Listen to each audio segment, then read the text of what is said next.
Cassette 1, Side 2. Practice Test 2.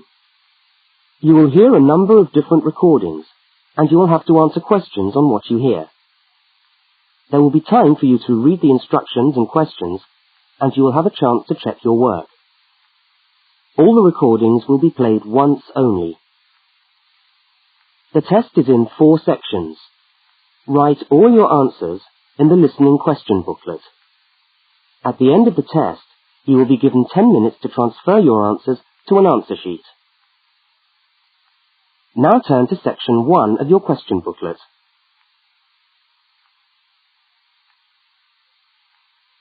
Section 1. In this section, you will hear 2 overseas students, Kate and Lukey, being interviewed by a university counsellor. First look at questions 1 to 5.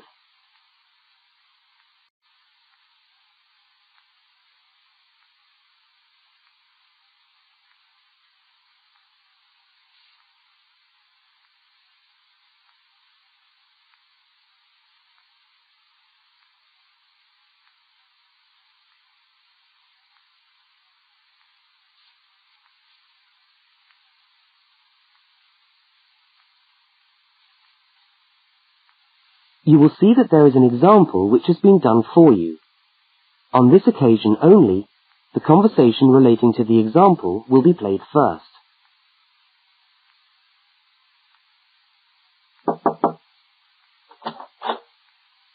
Hi there, Kate. Come on in. How are you today?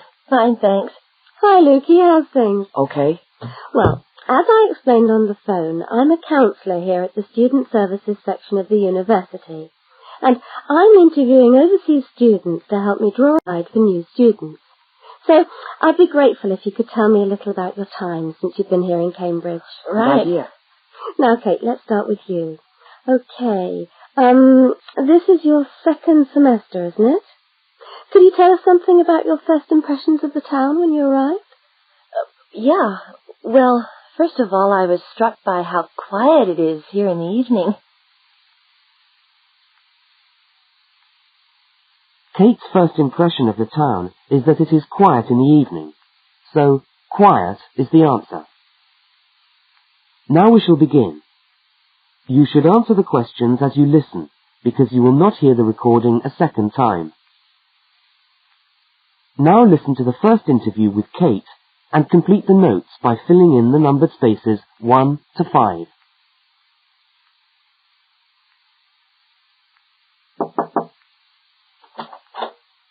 Hi there, Kate. Come on in. How are you today? Fine, thanks. Hi, Lukey. How's things? Okay. Well, as I explained on the phone, I'm a counsellor here at the Student Services section of the university. And I'm interviewing overseas students to help me draw up a guide for new students. So I'd be grateful if you could tell me a little about your time since you've been here in Cambridge. Right. Yeah. Now, Kate, let's start with you. Okay. This is your 2nd semester, isn't it? Could you tell us something about your first impressions of the town when you arrived? Yeah. Well, first of all, I was struck by how quiet it is here in the evening. Yeah, I suppose Cambridge is a quiet place. Where did you live when you first arrived? Well, I went straight into student accommodation.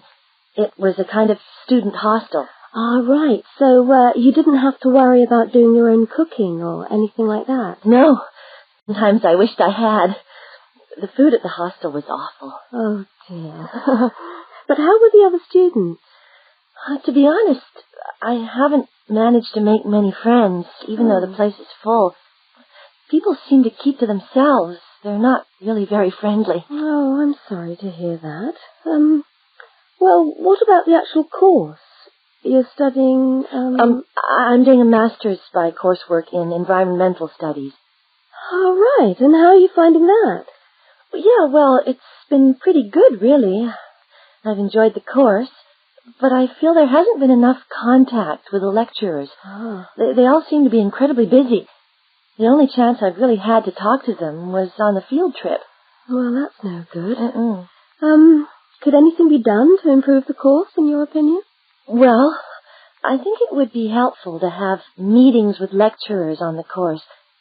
Say, once a fortnight. something like that. Regular meetings. Uh-huh. Yes, that could certainly help. Now, Kate, we'll come back to you in a minute, but I'd just like to ask Lukey some questions.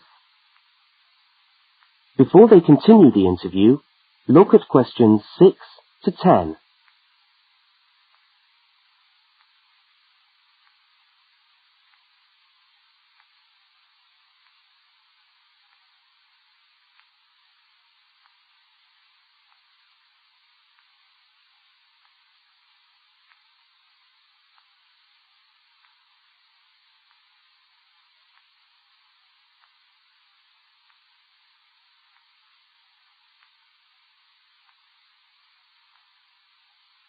As you listen to the rest of the interview, complete the notes. Lukey, where are you from? I am from Indonesia. And how did you find Cambridge when you first arrived? Well, I like it here. I think the city is very beautiful. What about your accommodation? Was that okay? Yes, okay. At first, I stayed with a family for 3 months. They were very kind to me, but they had 3 young children and I found it difficult to study. Right, I see. So after 3 months, I moved out, and now I live with 2 other students in a student house. It's much cheaper and we like it there. Good. And, what about your studies? What are you studying? I'm doing a Bachelor of Computing. Computing, I see. Apart from the language difficulties, if you can separate them, how have you found the course? Okay, but... Yes, go on. Well, the main difficulty for me is getting time on the computers in the computer room. Ah. It's always busy and this makes it hard to do my practical work. Yes, I'm sure it would. Can you reserve time in the computer room? No, you can't. But it would certainly help if we could reserve computer time. Yes, I'll look into that and see if something can't be done to improve things over there. Now, let's go back to Kate. That is the end of section 1. You now have half a minute to check your answers.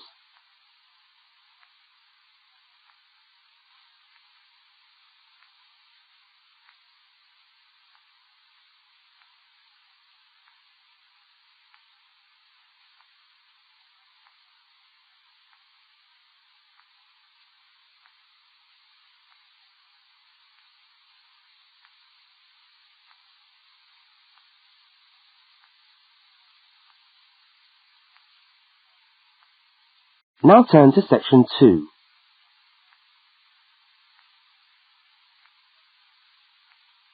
Section 2. You are going to hear a radio tour about buying a bicycle. First, you have some time to look at questions 11 to 20.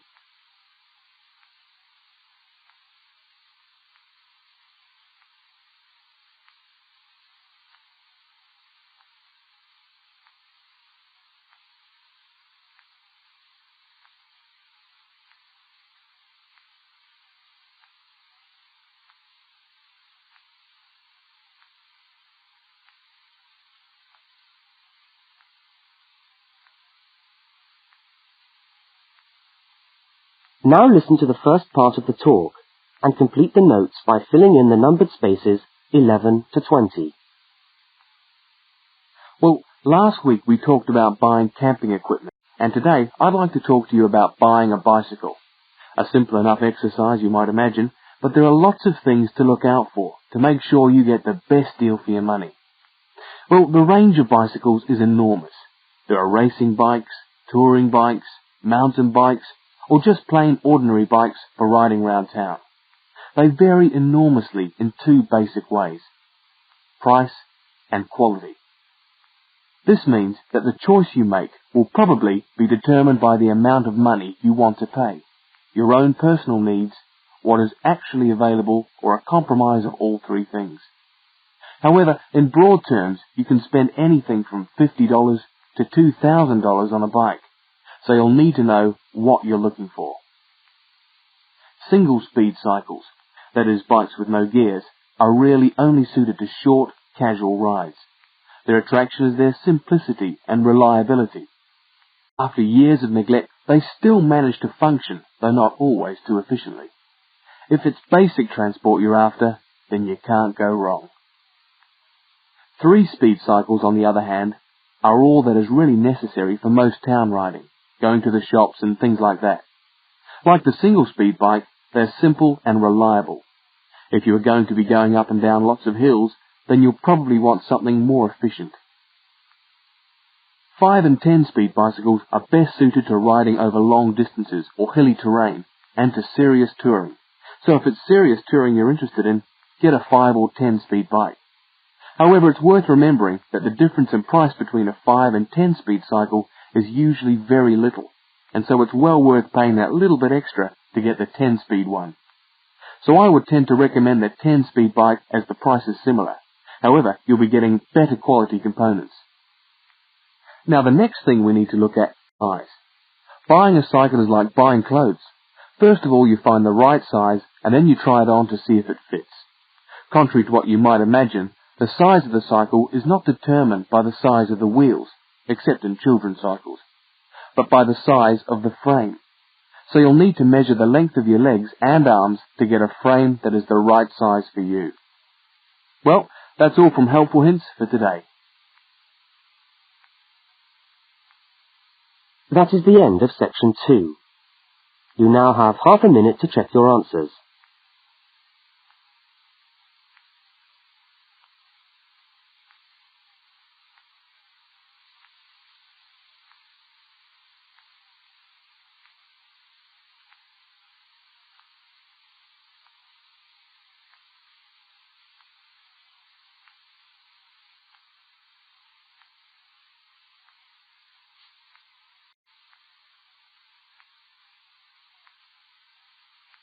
Now turn to section 3.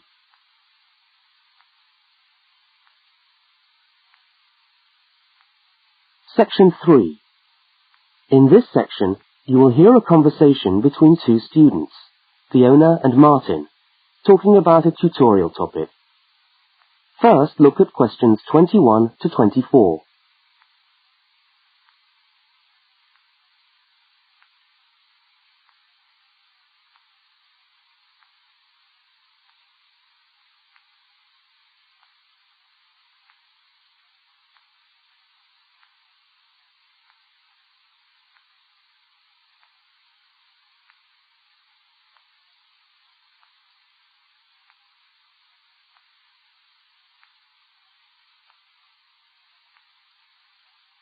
Now listen and answer questions 21 to 24.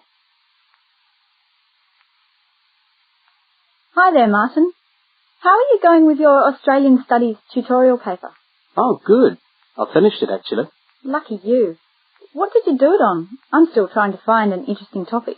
Well, after some consideration, I decided to look at the history of banana growing in Australia. Banana growing? Yeah, banana growing.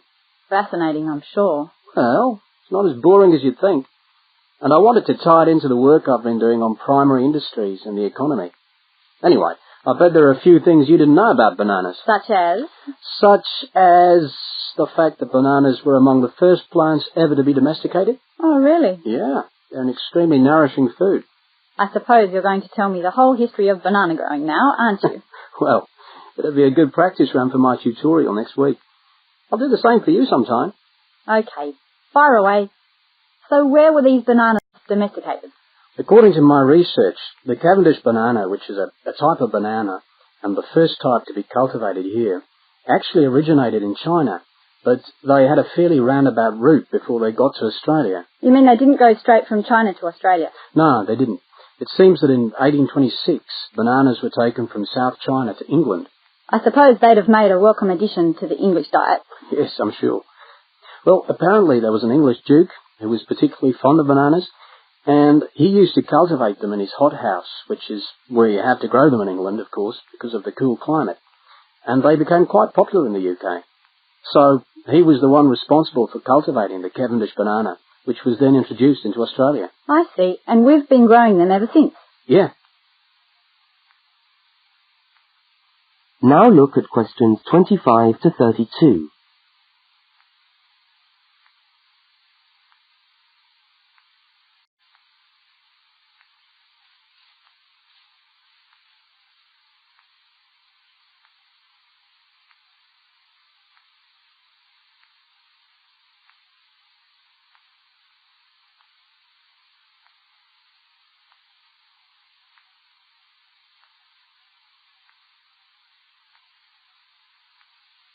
As the conversation continues, complete Martin's notes.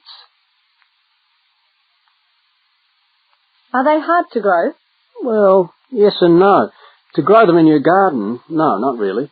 But to grow them commercially, you need to know what you're doing. You see, you only get one bunch of bananas per tree, and it can take up to 3 years for a tree to bear fruit if you don't do anything special to it.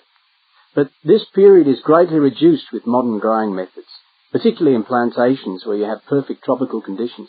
Right. So what are you looking at? 1 year? 2 years? No, around 15 months in good conditions for a tree to produce a bunch of bananas. And once you've got your bunch, you cut the bunch and the plant down. So how do the trees reproduce then?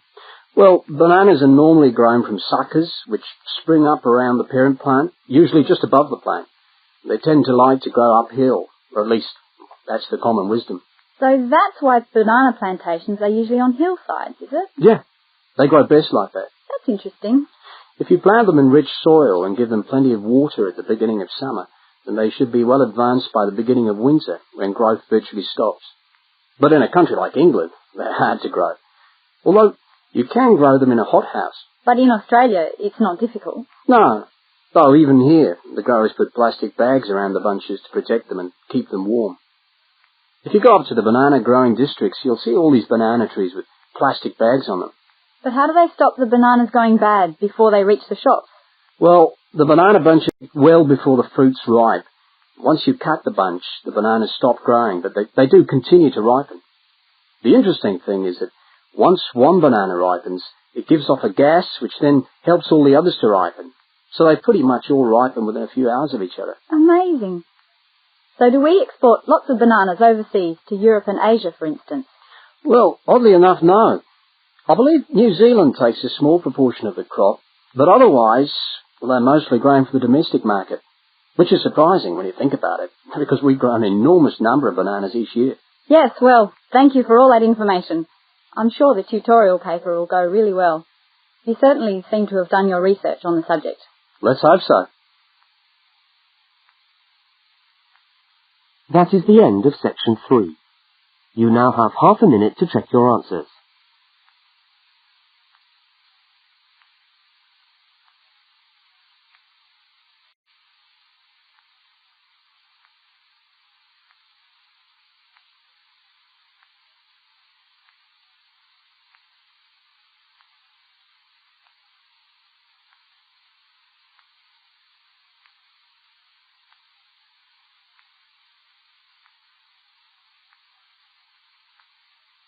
Now turn to section 4.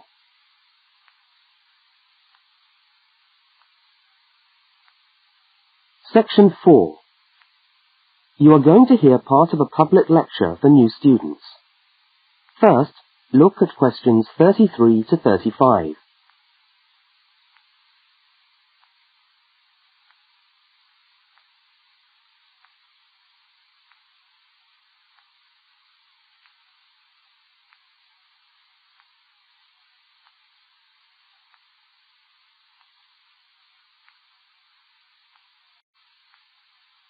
Now listen and answer questions 33 to 35.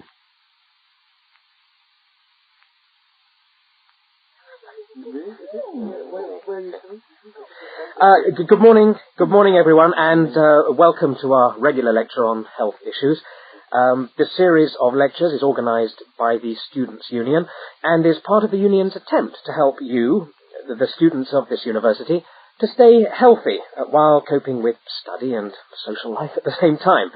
So, it's a great pleasure for me to welcome back Ms. Diane Greenbaum, who is a professional dietitian and who has been kind enough to give up her time in what I know is a very hectic schedule to come along and talk to us today. Thank you. Thank you very much, John. May I say it's a pleasure to be back. Now, stresses at university, being away from home and having to look after yourself, learning your way around the campus, all contribute to making it quite hard sometimes to ensure that your diet is adequate.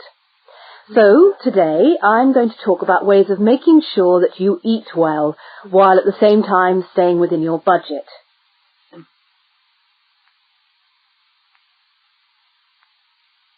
Now look at questions 36 to 41.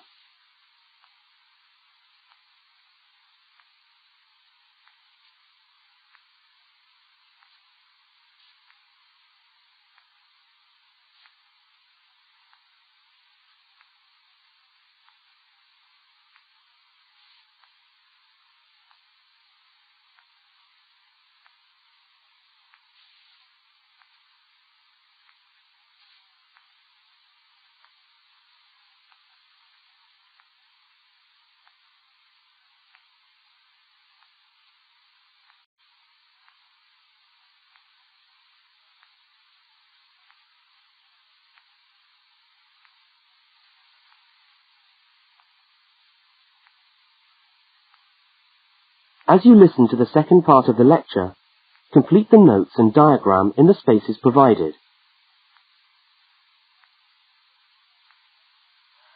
If you have a well-balanced diet, then you should be getting all the vitamins that you need for normal daily living.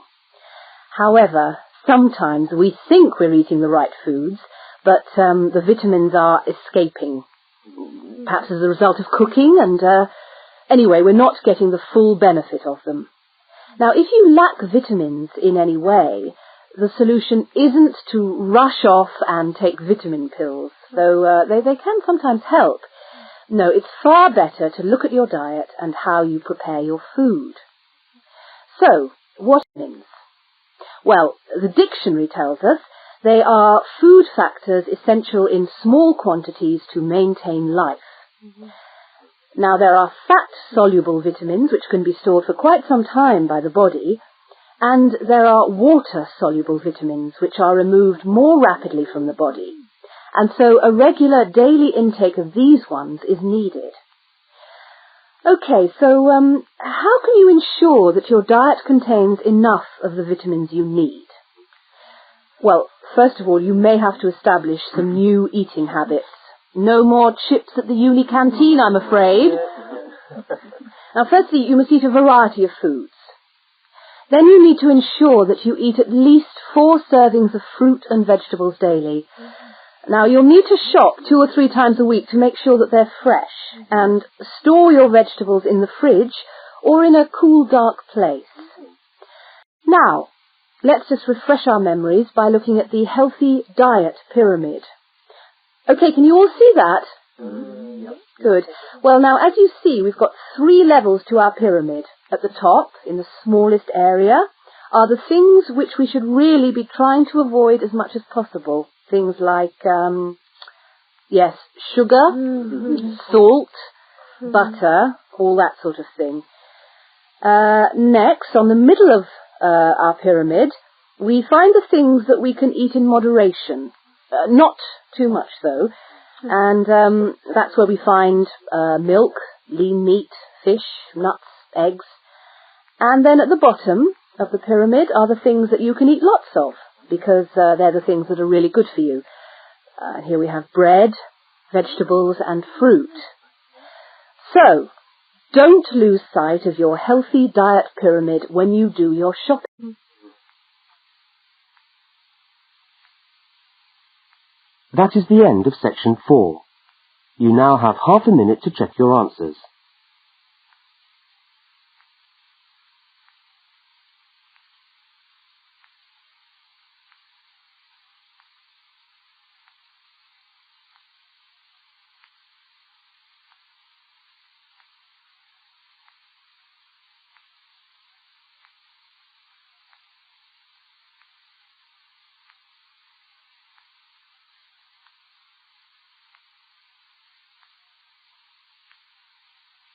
That is the end of the listening test.